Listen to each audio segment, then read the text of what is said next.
This thing is only for bad wines, right? Its purpose is just to be the fastest and cheapest way to get 4 bottles of wine into your body, right? Only wines without pedigree or dignity would use something so crass, right? But what if I told you that this is the future of wine in America? So in this video, we are diving into the surprising world of boxed wines to answer 3 big questions. First up, how did boxed wine gain its reputation of being associated with degenerate behavior? Second, and I know it sounds crazy, but stick with me, why might this unassuming box actually be the future of wine in America? And finally, if this really is the future, are we doomed to drinking terrible wine forever? To answer that, I've got a boxed wine that costs nearly $100. Yes, a $100 boxed wine from a producer known for making some of the world's finest wines. So if any wine can reveal whether fine wine has a future in a box, or if we're all headed for disaster, it's this one. By the way, I'm Dustin. I've tasted literally thousands of wines, and it's always bothered me how people who know about wine make it so snobby and complicated. I'd like to change that. So welcome to my channel where I make fun, helpful videos for non-wine people. If you haven't subscribed yet, now is a great time to do so. Are you ready? Let's get into it. Wines this good must be guarded with care. That's why Franzia comes to you in an airtight pouch. Is a very bad rep. Now let me tell you why it's actually good. But first, let's start by taking it back to where it all began.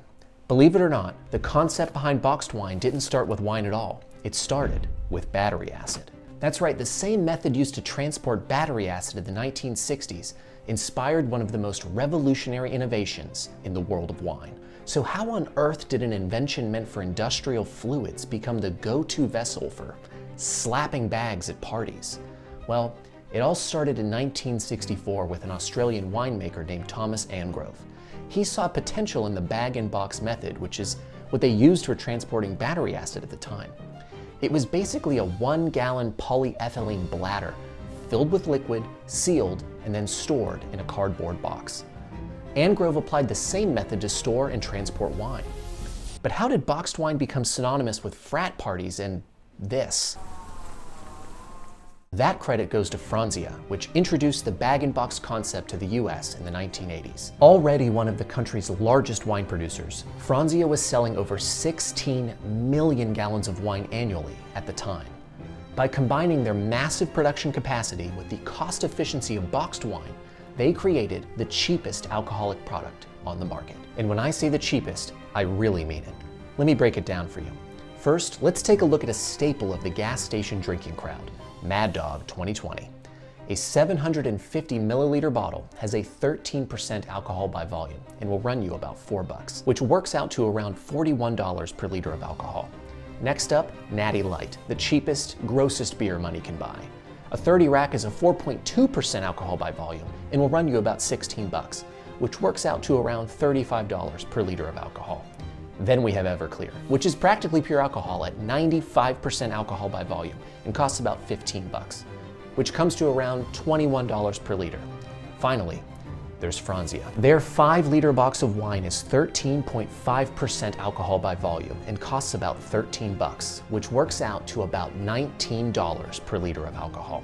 That means Franzia gives its customers more alcohol per dollar than Mad Dog, Natty Light, and even Everclear. That's how boxed wine made its way to frat parties. With these prices, Franzia became the definitive pick for cash-strapped students looking for the cheapest way to get drunk. So then what was all that crazy talk earlier about this being the future of the American wine industry? Here, let me show you something. You see, globally, boxed wine already holds a bigger share of the market than you may realize. In France, about 44% of all wine sales come from boxed wine.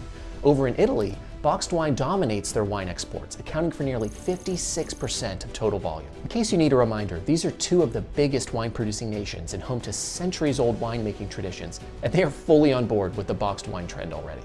And it's not like this trend seems to be slowing down anytime soon. Projections show boxed wine sales are set to grow by 5.1% annually over the next 7 to 8 years. But here in the US market is where things get really interesting.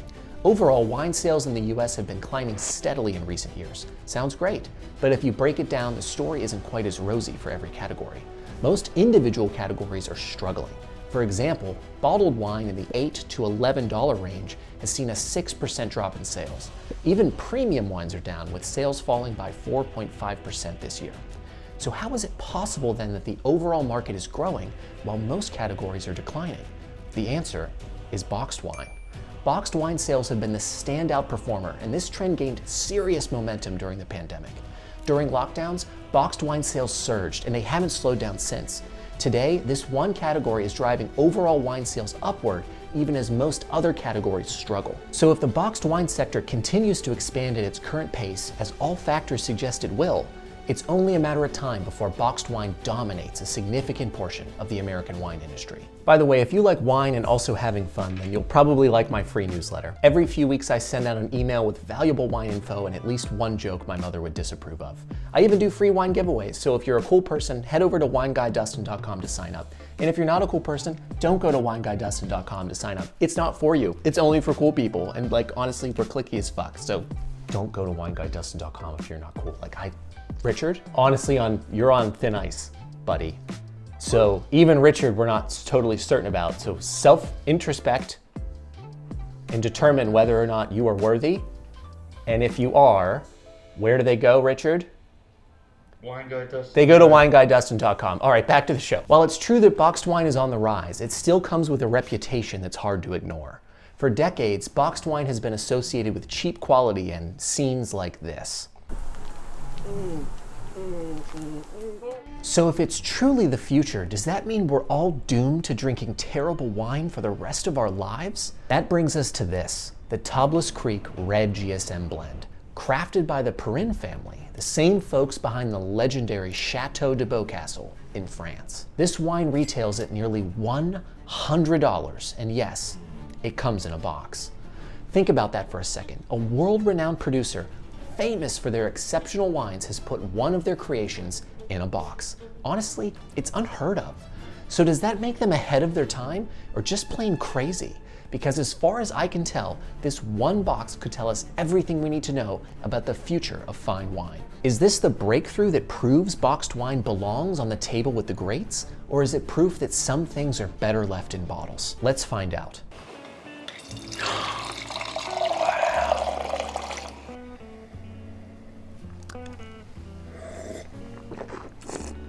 Richard. It's pretty good.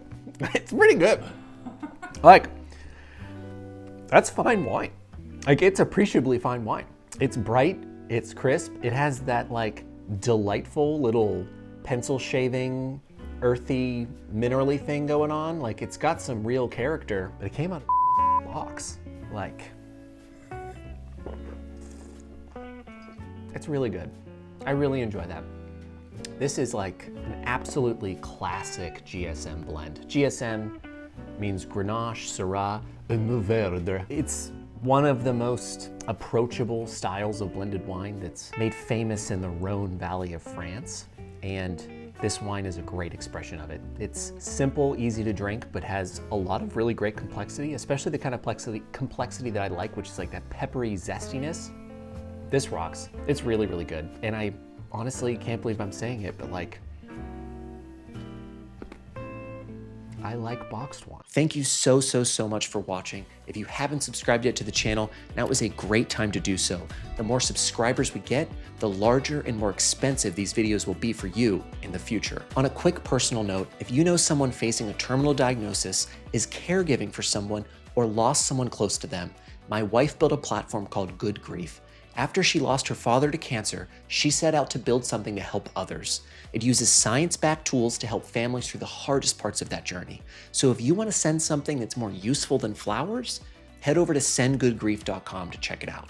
Also, if this video has been interesting, please leave a thumbs up. If you want to support the channel, please join my free newsletter at wineguydustin.com. And if you are interested in keeping this rodeo going, then check out this video where I found 10 cheap versions of the most expensive wines on earth. See you there.